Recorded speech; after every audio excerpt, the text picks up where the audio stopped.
par de raspones a la credibilidad de Carmen. Pero es parte del debate recio. Es parte de este hablar sin máscaras, sin censura. Permítame retomar estos minutos del debate entre Carmen Aristegui y Rafael Barajas, el Fisgón. El Fisgón le dice: te usaron, Carmen. Cuestiona por qué Carmen Aristegui le da vuelo a investigaciones como esta que nos tiene debatiendo el presente y el futuro del periodismo mexicano, de los medios de comunicación, de este gremio que ha estado controlado por las élites, que han sido muy apapachadas desde el poder y que se sienten hoy en día huérfanos de los privilegios. Por favor, compañeros, solo audio de este intercambio entre Carmen Aristegui y Rafael Barajas, el Fisgón. Son minutos que quedarán ahí para retomarlos cuantas veces sea necesario, que quedarán en estas benditas y malditas redes sociales para que en el futuro sigamos haciendo el análisis. Y así como este debate duro, recio, pues bienvenido sea el debate cuando alguien tenga algo que decir sobre este espacio que aparece en el lugar número 5 de los de más influencia en Twitter en México. Este espacio que tiene millones de visualizaciones orgánicas, este espacio y este servidor, Vicente Serrano, con nombre y apellido, que es calumniado, difamado, ridiculizado, denostado, atacado con la anuencia de Carmen Aristegui por parte de Signalab, del ITESO y sus investigaciones Patito, que señalan que nosotros ayudamos a la concatenación de esfuerzos para proteger, cuidar al presidente y atacar a los críticos. Esa es la gran revelación de Signalab, que cuentas como Sin Censura con Vicente Serrano, como Epigmenio Ibarra, somos de los que generan estas redes para el golpeteo contra los críticos del presidente Andrés Manuel López Obrador. Por eso es tan importante ver y escuchar, escuchar este diálogo franco, sincero, entre Carmen Aristegui y Rafael Barajas, el Fisgón.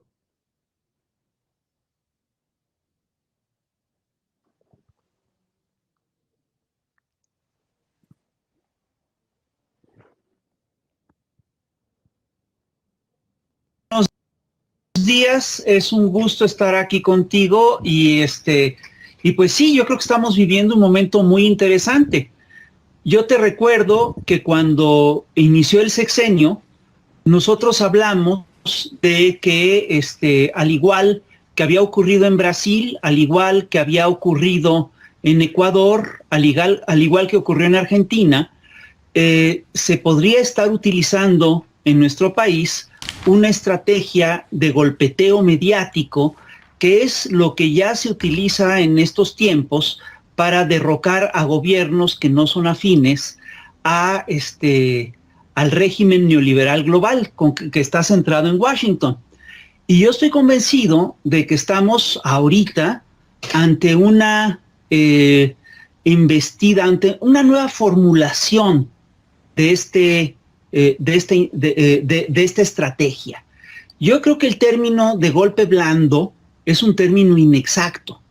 Esto que estamos viendo, creo yo, encaja perfectamente dentro de lo que se conoce como guerra híbrida y está claramente operado por es un proyecto que incluso tiene una narrativa que está muy estructurado y que busca básicamente desacreditar a un actor político específico.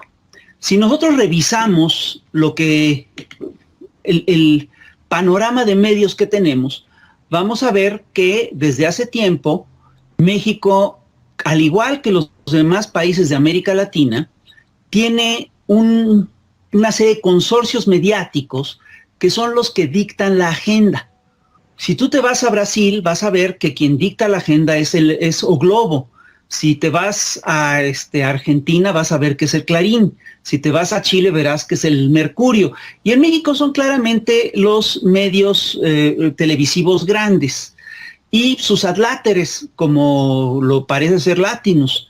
Entonces, yo estoy convencido de que aquí están operando una narrativa que es muy clara, que tiene que ver con la idea de que, es decir, que insiste en la idea de que el actual gobierno es igual a los demás gobiernos.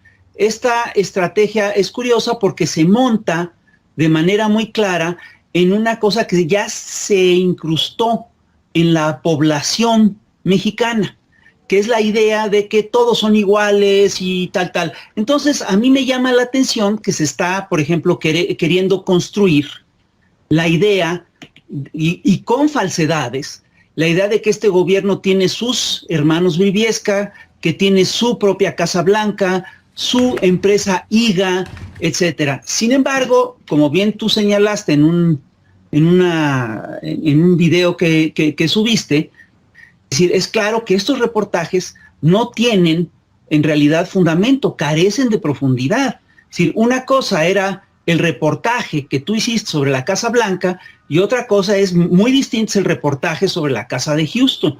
Y yo sí estoy convencido que hasta eso trabajaron.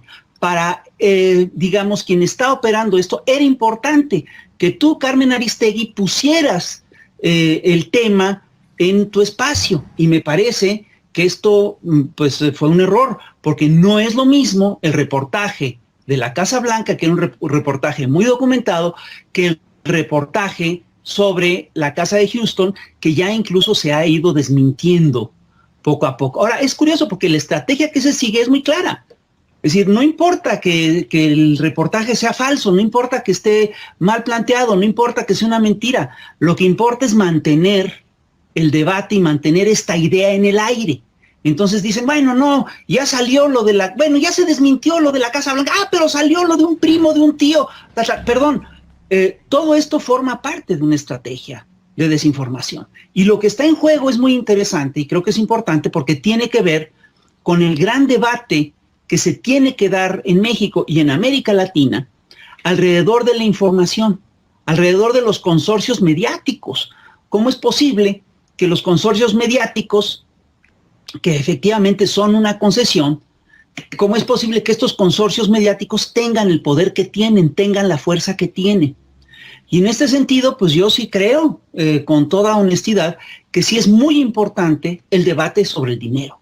Es importante saber quién patrocina, de dónde viene el dinero, cuánto cuestan las cosas, quién está detrás. Y perdón, yo no me engaño, yo estoy convencido de que el debate de medios es un debate que se tiene que centrar alrededor del tema de la verdad, alrededor de lo que es veraz, de lo que es verídico, y me temo que no está centrado en esos puntos. Y yo sí creo que necesitamos abrir este debate. Totalmente de acuerdo, y de eso se trata. Por supuesto, te aprecio que estés aquí para dar tus puntos de vista y análisis. Mi queridísimo Rafael Barajas, el Fisgón, sobre el punto de un error o no un error, déjame plantear mi punto de vista acerca de por qué sí publicar lo que publicamos. Yo entiendo lo que planteas sobre que un evento noticioso, en mi opinión noticioso, periodístico, que fue el reportaje, detona una serie de circunstancias que se pueden analizar de muchas maneras, pero déjame regresar al punto de origen y a lo que detona toda esta circunstancia. En mi opinión periodística, que como es opinión o criterio editorial, pues puede compartirse o no, naturalmente. Hay periodistas que preferimos publicar a no publicar un asunto que tuvimos acceso para hacer, pues, del conocimiento de nuestra audiencia. En mi opinión, ese reportaje, que es un reportaje hecho por 3 periodistas muy serios. Tenemos un periodista como Raúl Olmos, que no sé si tú discutas la trayectoria periodística de Raúl Olmos, que ha hecho una gran contribución. Del reportaje, sí, ¿cómo bueno, no? Pero bueno, déjame terminar, mi queridísimo. Déjame terminar, queridísimo. Perdón. Bueno, déjame terminar, Rafael, déjame terminar. Estamos en el análisis y la revisión. Sí, claro, yo solo digo aquí, un reportaje, en mi opinión, de gente como Gutiérrez Vega o como Ayala o como Raúl Olmos, en mi opinión, 3 periodistas muy serios que han contribuido con muchos otros temas a lo largo de sus respectivas trayectorias, colocan a la mesa un asunto donde hay información específica. Hay una casa con estas características ocupada en su momento por quien es el hijo mayor del presidente y su esposa. Es una casa propiedad de un ejecutivo, de una empresa contratista de Petróleos Mexicanos. Hay también una serie de informaciones respecto a la evolución de los contratos de esta empresa Baker Hughes con Petróleos Mexicanos, y esos elementos, el conjunto de elementos, en mi opinión periodística, eran suficientes para mostrarle al público, a la audiencia, que había un asunto que merecía y merece una información más amplia, una investigación más amplia. Sí, en eso estamos. Pero la información implicaba, entre otras cosas, preguntarle a los que rentaron la casa. Ya Carolyn Adams explicó cómo fue el asunto. ¿Les preguntaste? Es decir, el reportaje de Olmos y de compañía yo entiendo lo que me estás diciendo, entiendo perfectamente bien lo que me estás diciendo, pero tú dices profundizar en el tema implicaba, tú dices que hay que profundizar en el tema, eso implicaba consultar a la otra parte. Bueno, hemos buscado a Carol, te digo que los hemos buscado y no hemos tenido respuesta. Sí. Ese es otro tema. La otra cosa, sí, pero ya está claro lo que dijo Carolyn Adams, ya está claro lo que dijo López Beltrán. No, pues claro, que está ahí y es lo que sigue en el siguiente debate. Le resultó a esta estrategia de descrédito, ¿sí? El que fueras precisamente tú la que publicara el reportaje, la que lo reprodujera, porque, perdón, yo sí estoy convencido de que estamos ante una estrategia de golpe blando. Y estoy convencido de que la estrategia es muy sofisticada. Y estoy convencido de que lo que vamos a ver en las próximas... La alternativa, queridísimo, déjame decir, la alternativa, a ver, vamos al punto. La alternativa sí, claro, periodística, y te agradezco que estemos aquí, aunque se nos acaba el tiempo, lamentablemente, pero bueno, la alternativa era, bueno, tan sencillo como esto. Yo tuve posibilidad de revisar el reportaje, etcétera, y en mi opinión periodística, en mi criterio editorial, ese reportaje en específico de Olmos, Ayala y Gutiérrez Vega era un reportaje, o es un reportaje con suficientes elementos para ser publicado y merece, desde luego, una subsecuente investigación. Pero ahí el tema era, la alternativa era publicar o no publicar. En tu opinión, yo no debí haber publicado ese reportaje porque de esa forma yo me convertí en parte de un asunto golpista, cosa que desde luego no es mi intención. A mí lo que me preocupa es que te hayan usado. No, la decisión fue mía. No, la decisión fue mía de publicar o no publicar. Pero esto es lo que me preocupa, porque es un golpe doble. Te pegan a ti y le pegan al proyecto. El que me ha pegado es el presidente. El que no para de pegar a los periodistas es el presidente. Sociales, perdón. Y también, yo creo que tú también te metiste el pie. Pues bueno, esa es una opinión tuya, desde luego es parte del análisis. Pero bueno, a ver, dejemos aquí el punto, te propongo, a reserva de seguir hablando, que eso es lo que yo te invito a que hagamos, porque de eso se trata. Ahí diríamos que, como dicen los clásicos, vamos a serenar este programa en lo que se pueda, porque sí, en medio de este contexto ya intoxicado, ya verdaderamente caldoso, pues tenemos que apostar por esto que tú y yo estamos haciendo. Es decir, discutir abiertamente los puntos de vista y los planteamientos que cada quien tenga al respecto del asunto. En mi intención, para nada hay algo que tenga que ver con afanes golpistas, de ninguna manera. En mi intención tiene que ver el trabajo periodístico y que la gente tiene derecho a saber esto y lo que se tenga que explicar de esto y de las derivaciones del famoso reportaje. De eso se trata, en mi opinión.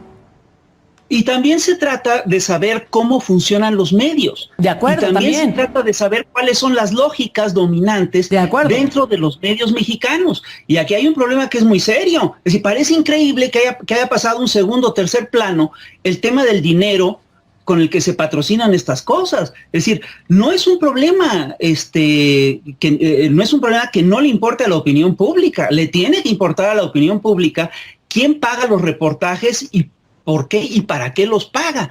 Y la otra cosa, Carmen, es que sí tenemos que revisar constantemente cómo funcionan y cómo han funcionado estos operativos mediáticos en toda América Latina. Y perdón, creo que estamos en medio de uno de esos operativos. Bueno, te propongo una cosa, dado que se nos acabó el tiempo, ¿por qué no retomamos el hilo y sigamos analizando y discutiendo?